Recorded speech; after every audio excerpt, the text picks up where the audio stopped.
இப்படி தான் ஒரு பொண்ணை கட்டிட்டு வந்திருக்கான் ஒருத்தன்.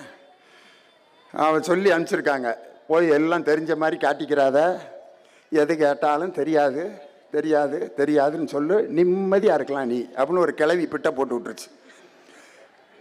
கல்யாண ஊர்வலத்தில் வர்றாங்க, மாப்பிள்ளை பொண்ணை கூப்பிட்றேன், இந்த வேணுமா இங்கே பாரு சொல்லுங்க.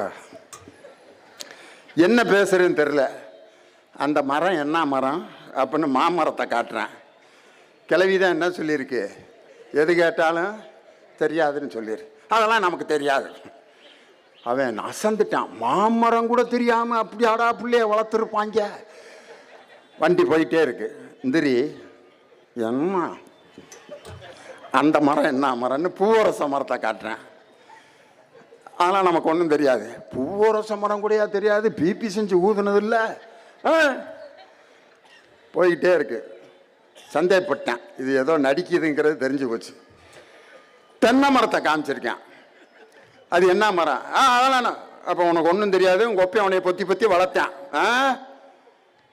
கடுப்பாயிருச்சு. வண்டியை நீ பாட்டுறா, அது என்னன்னு கேட்டிருக்கான். சோளக்கருது விளைஞ்சிருக்கு, நமக்கு ஒன்றும் தெரியாது. வண்டியை நிப்பாட்டு. சோளக்கருது ரெண்டை எடுத்து உடச்சி ஓங்கி இப்படி அடிக்க போயிருக்கான்.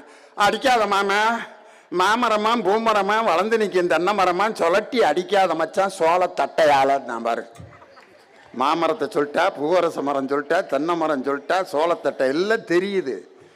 தெரிந்திருந்தும் தெரியாமல் இருப்பது அந்த குணத்துக்கு பேர் தான் பயிர்ப்புங்கிறான்.